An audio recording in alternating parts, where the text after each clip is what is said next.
More than ever before, technology is at the forefront of America's election, especially as this pandemic plays out. Tonight, social media companies are facing growing scrutiny and pressure to prevent a mountain of confusion and chaos on election night. Rob Malcolm has more. America's tech giants are bracing for what is expected to be an onslaught of misinformation around Election Day, and stopping the spread is a major challenge. There is so much false information out there on all social media platforms that it's trying to put out a forest fire with a garden hose. Social media companies have implemented new measures ahead of the election to guard against false or misleading content. The companies have come to the conclusion that when it comes to public safety and when it comes to the integrity of the election, they have to draw certain lines. But where they draw those lines has led to accusations of bias.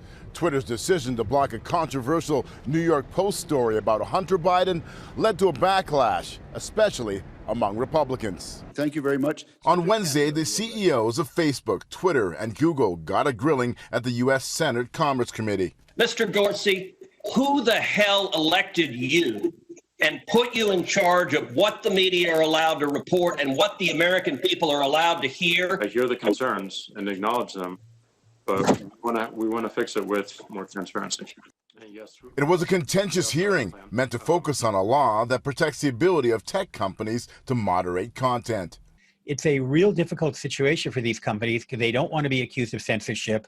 They don't want to be accused of political bias, but at the same time, they don't want false information leading their members to make bad decisions based on rumors that are simply not true. Facebook CEO Mark Zuckerberg says the company looks to be both fair and consistent in its approach. I'm proud that our company and as well as the others in the industry, I think, have built systems that are very effective at this. But there are limits to what these companies can do. And in the end, it will be up to individuals to use their own judgment. I think it's really incumbent upon everyone to think critically about the information they see and to know where to go for validation. Facebook has put together a war room to spot election-related incidents. Twitter says it will flag and label any post that misrepresents election results. Both platforms have now banned political ads until after the election is decided.